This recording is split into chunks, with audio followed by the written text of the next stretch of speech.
So hi everyone, this is the edited footage of the live stream from today. I've added the date so you can all be able to follow it. So basically what I'm doing with the live streams is once they've been uploaded and you've watched it, I'm then going to take them and turn them into short tutorial videos so that they'll still be useful after the first day. So this is the colouring page that I am going to be doing. It was provided for you all to have for free on my Facebook page, which is Kelly Horton, Artist and Illustrator. It'll still be there now, so you can go over and grab it at any time if you want to join in with colouring this page for me. So what I'm doing here to pick the type of colours that I want to colour the page in, depending on the type of atmosphere I would want, I'm using these either colour pickers or colour swatches that you get from a hardware store. So I'm looking at these now, trying to decide on what type of colours I'd like for the page.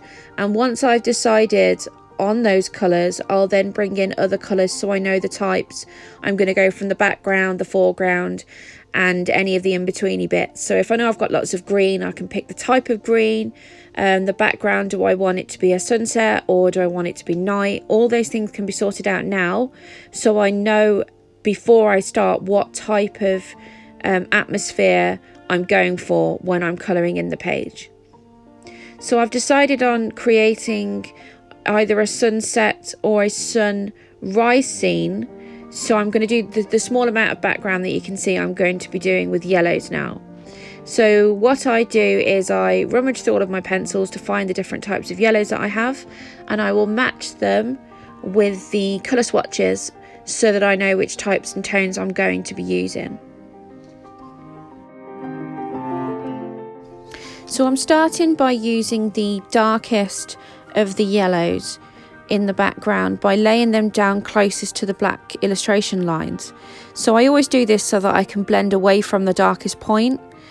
As the yellows are already quite bright, they should shine through really well from the background coming through the tree and the mushrooms, which is why I decided to go with that colour. But obviously because the yellow, you sometimes don't get a lot of different types of tones with the yellow, I will be adding in some orange as well.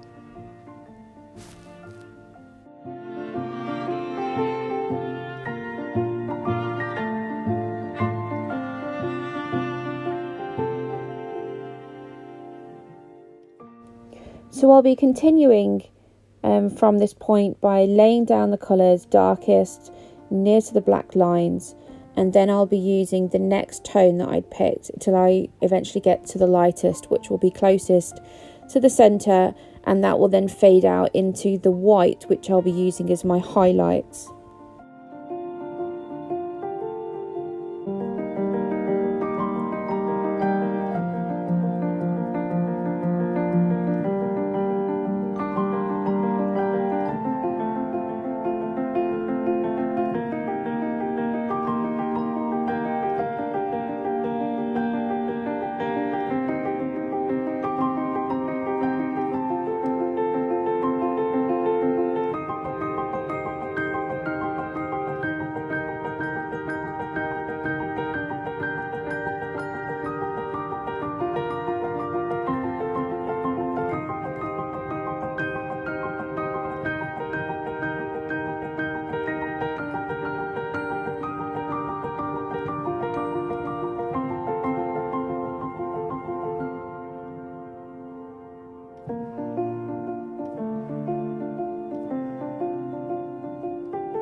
So I'm on to the second colour here, and as you can see I'm blending further away from the black line now.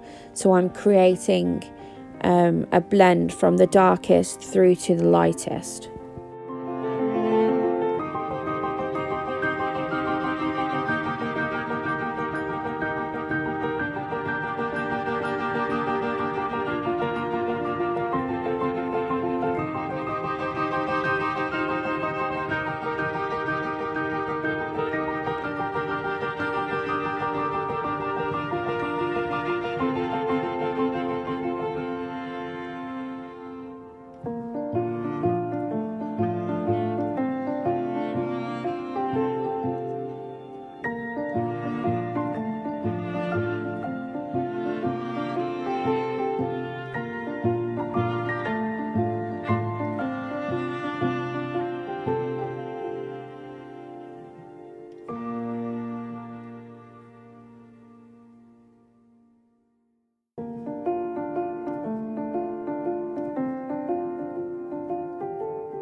So I've decided that I'm going to add some orange in as well, because I wanted more of a difference between the colours.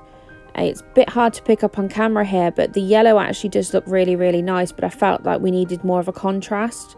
So I'm adding to the outer area a orange colour so that we'll get a difference between the blend.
So I'm really happy with the background. I'm going to move on now to her skin. What I'm doing here is I have an electric eraser, and sometimes if you lay down a lot of wax you tend to scrape it across the page. So all I'm doing is I'm just clearing off around her hair and her forehead where I'd scraped some of the yellow around. I use the electric eraser because it picks up so much more pigment than a manual eraser does, and it's just brilliant. It works wonders straight away. So I need to pick the type of skin tone that I'm going to be using on here. So once again I'll come back to the colour swatches and make a decision on what type of skin tone I want it to have. I'll then go away and pick the pencils that match, and then I'll also pick a pencil that I can use to warm her skin tone up as well. So I've picked the skin tones that I want to use, and I'll put these up on the screen for you to see. Once again, I'm going to do the same method that I always do, which was starting from the darkest and moving my way onto the lightest pencil. So I'm just going to lay down the pencils now so I can see the colours that they are and the best way to blend them. I always say this, I always do this, otherwise you may end up making a mistake, and if you're anything like me and you get something wrong, it really frustrates me. So I'll do this method first so I can make sure that the colours actually blend together properly.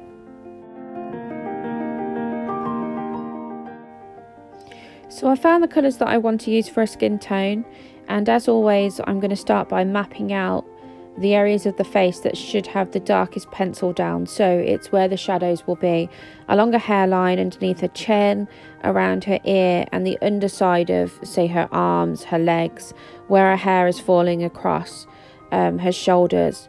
Basically the areas in which I think that the skin would be shadowed.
So at this point here, you have to make a decision about where specifically on the face you want to add shadows, and this will affect the shape of the overall face.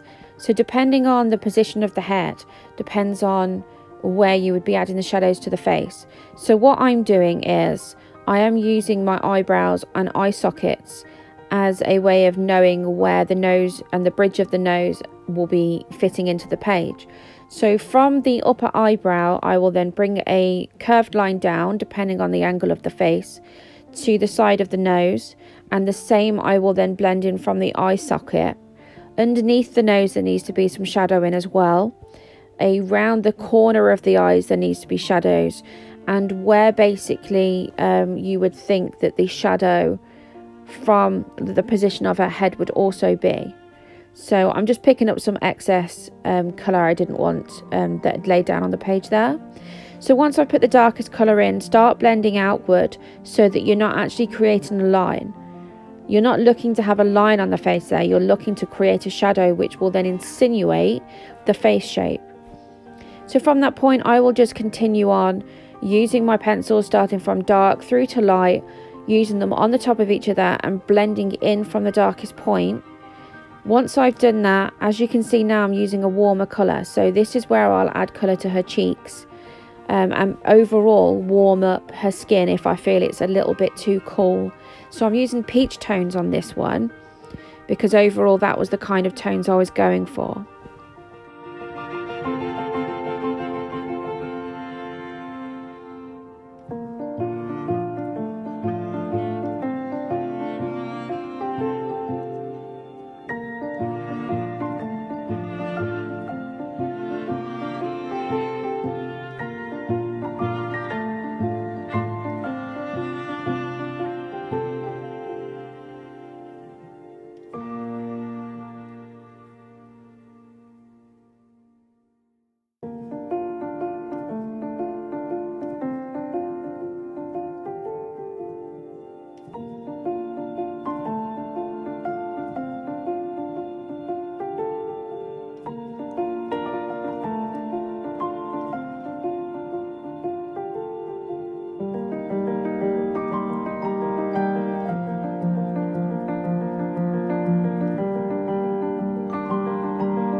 So as you can see, I've almost finished on the skin tone. What I'm going to be using now is my blender pencil. So I have the Prismacolor blender pencil. I also have two Derwent blender pencils, which I don't particularly use. I don't really like them. And maybe it's because I'm so used to Prismacolor. So I'm going to use the Prismacolor blender pencil, and I'm not going to put too much pressure on, but I know it really helps in bringing the pigment out, so everything becomes a lot brighter and a lot saturated. So I'm using this sparingly so that I can create some darker shadows and so that it blends across the page.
So as you can see, I've finished the skin now, but I'm going to move on to her eyes. So I'm picking out a similar colour palette that I've already used on her skin, and I'm going to go for brown and amber eyes. So I'm putting the darkest colour, the darkest brown, directly underneath her eyelashes, so that I can still create shadows even when I'm colouring her eyes. We don't want to have a flat colour. So the darkest goes directly underneath her eyelashes, and as we move around the disc, I'll be slightly getting lighter as we come toward the lightest parts of the eye. There is some white parts of the eye that I already draw out, and it's already there for you. Try and keep that area as white as possible, but if that's not possible and you've accidentally gone over it, you can use a white Posca pen anyway, which I will be using to create more highlights in the eye.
So I'm moving on to my white Posca pen now.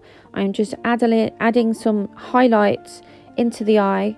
I then add some at the corners of the eye, and then I even go across the eye to show that light reflects off in those directions as well. So as you can see there, I'm just putting down some white, trying to show that there's some light reflecting. So I'm going to speed through this last section, and then I'm going to take a photograph for you to see it. And this is the end of the first part. I hope you can come back and watch part 2, which is tomorrow. It will also be recorded and saved here at the same time.